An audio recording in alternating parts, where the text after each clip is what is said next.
உழைப்புன்றது எவ்வளவு பெரிய விஷயம் என்பது இப்பதான் தெரிகிறது.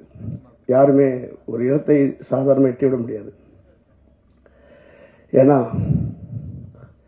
எனக்கு அன்பு மாமா மாப்பிள்ளை ரஞ்சித், அவரை பார்க்கும்போது என்னோட பழைய 86, 87 நினைவுகள் வருகிறது. நான் உங்களை ரொம்ப கடிக்கல மாட்டேன். ஒரு 2 நிமிஷம் முடிச்சிடறேன், 1 நிமிஷம் முடிச்சிடறேன். நானே சேரன், ஆரிய நண்பன் தேனப்பன் ஒன்றாக அந்த 25வது சன்னதி வெங்கீஸ்வரர் கோயில் முன்னாடி அப்படியே டீ சாப்பிட்டுட்டு ஒரு காலத்தில் நாங்களும் அப்படி பெரிய லெவலில் வர முடியுமா இயங்கி காலங்கள் நிறைய உண்டு. அப்போல்லாம் எங்களுக்கு ரொம்ப எனக்காகவும் சேர்ந்துக்காகவும் தேனப்பன் ஒரு ஓட்ட டிவிஎஸ் 50, நமக்கு ஒரு பாடாடி போனோம் கவாசிக்கு பஜாஜ், இயக்குனர் என்ன மாப்பிள்ள அவர் ஒரு மாப்பிள்ள தான் சேரன் அவர்கள். இவர் மட்டும் தான் புல்லட்டில் வருவார். அவர் ஒரு ஒரிஜினல் பேர் செந்தில், ஆக்சுவலி மாப்பிள்ளை பேர்.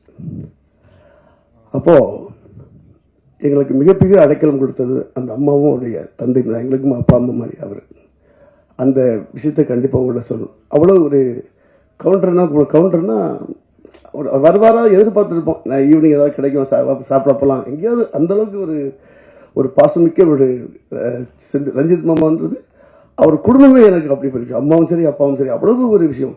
அவங்க அப்பா நான் போய் இவரோட பைக்கில் பிக்கப் பண்ண போகும்போது அவங்க அப்பா சொல்வார், கண்ணே ஏமா 100 ரூபா பத்தாது, பிள்ளைங்க 2 பேர் கூட வந்துருக்காங்களே, கூட 100 ரூபா கொடுத்து அனுப்புன்னு சொல்லுவார் அவங்க அப்பா. அவ்வளோ பெரிய ஒரு பெரிய மகான் அது. அதை நான் இப்போ நான் தெரியப்படுத்துறேன். ஏன்னா நாங்கள் அந்தளவுக்கு இது இதோட ஃபங்க்ஷன் எங்கிட்ட அவர் சொல்லும்போது, ஆமா நம்ம ஃபங்க்ஷன் ஐயோ எங்கே இருந்தாலும் வந்துட்டு கவலைப்படாது, எந்த இந்தியாவில் எங்கே இருந்தாலும் நான் வந்துடுவேன், அதை பற்றி கவலைப்படாதீங்க. பத்திரிக்கையில் எனக்கு ஒன்று வேணும், வாட்ஸ்அப்பில் அந்த வாட்ஸ்அப் ஓப்பனி பார்க்கும்போது அந்த டைம் போடல. அப்புறம் அந்த தேட்டர் என்ன போடல, கார் ரொம்ப டென்ஷன் ஆகிட்ட முடிச்சு கொஞ்சம் நைட் கொஞ்சம் ஒர்க் இருந்து முடிச்சு கடவுள் எங்கே வாங்கினா அது வந்துருங்க வாங்கினா அதனால் வேகமாக வந்தேன். ஸோ இன்னொரு விஷயம், அந்த படத்தோட ட்ரெய்லர் பார்க்கும்போது ரொம்ப பிரமாதமாக இருக்கிறது. ஏனென்றால் எவன் ஒருவன் நம்மளை திருப்பி அடிக்கிறானோ நாம் திருப்பி அடிக்க தயாராகி கொண்டிருக்கிறோம் என்பதை உணர்த்தும் இந்த படம். ஏன்னா எல்லாருமே நசுக்கிறாங்க புதுக்கிறாங்கன்னு சொல்லிட்டே இருக்காங்க. நாங்கள் இதுவரைக்கும் சினிமாவில் யாரும் நசுக்கவும் இல்லை பிதுக்கவும் இல்லை. நீங்கள் பிதுக்கினால் நாங்கள் நசுக்குவோம்.